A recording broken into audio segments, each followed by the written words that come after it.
Magandang gabi po. Narito na po ang magiging lagay ng panahon ngayong gabi at bukas ng linggo, November 26, 2023.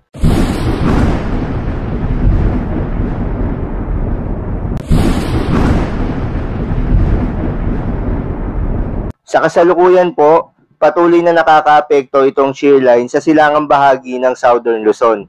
Ito yung pagsasalubong ng northeast monsoon o hanging amihan at easterlies o mainit na hangin galing sa karagatang Pasipiko. Samantala, northeast monsoon naman ang nakakaapekto sa northern at central Luzon, habang easterlies naman ang nakakaapekto sa Visayas at Mindanao. Sa ngayon nga, ayon sa PAGASA ay wala pong binabantayan na low pressure area o bagyo sa loob at labas ng Philippine Area of Responsibility na maaaring makaapekto sa ating bansa. Para sa mga lugar na apektado ng shear line, asahan ng maulap na kalangitan na may kalat-kalat na pag-ulan at pagkulog at pagkidlat. Kabilang dyan ang Bicol Region, Quezon, Laguna, Batangas, Cavite, Occidental Mindoro, Marinduque at Romblon. Kaya naman posible po ang mga pagbaha o pagguho ng lupa dahil sa katamtaman hanggang sa kung minsan ay malakas na pag-ulan.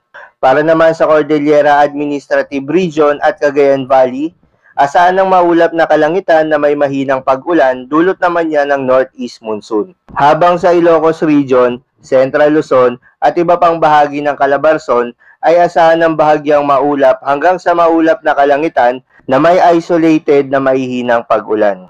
Para naman sa Metro Manila at iba pang bahagi ng bansa, asahan ng bahagyang maulap hanggang sa maulap na papawirin na may kasamang isolated rain showers and thunderstorms. Dulot po yan ng easterlies at localized thunderstorms, kaya posible po ang pagbaha o pagguho ng lupa during severe thunderstorm. Sa mga nabanggit po na lugar na inuulan na noong mga nakaraang araw pa, iba yung pag-iingat po at ugaliin po magdala lagi ng payong o kahit anong pananggalang sa ulan kapag lalabas po sila ng kanilang mga tahanan. Para naman po sa lagay ng panahon bukas ng linggo, November 26, 2023 dito sa Luzon, patuloy pa rin ang epekto ng northeast monsoon dito sa Cordillera Administrative Region pati na rin sa Cagayan Valley. Asahan pa rin ang maulap na kalangitan na may kasamang mahinang mga pag-ulan o pag-ambon. At yung shear line naman ay patuloy na iiral sa Quezon area, possible din po sa may Aurora, kaya naman asahan pa rin yung mga kalat-kalat na pag-ulan, pagkidlat at pagkulog.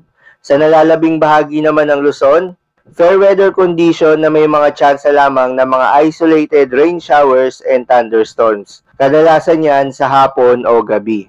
Dako naman tayo sa lagay ng panahon sa Visayas at Mindanao. Although patuloy pa rin yung epekto ng easterlies, malaki pa rin yung tsansa ng mga thunderstorms sa eastern section ng Visayas at Mindanao. Para naman po sa lagay ng baybaying dagat, babala po sa matataas na pag-alon o gale warning. Sa kasalukuyan ay nakataas na sa mga baybayin ng Batanes, Ilocos Norte, Ilocos Sur, La Union, Northern Coast of Cagayan, kabilang na ang Babuyan Islands, as well as Isabela. Inaasahan po natin ang mga matataas na pag-alon sa mga nasabing coastal waters. Kaya naman pinapayuhan po natin ang ating mga kababayang mangingisda at may mga maliliit na sasakyang pandagat na kung maaari ay huwag munang pumalaot. At yun lamang po para sa lagay ng panahon ngayong gabi ng Sabado. Keep safe everyone.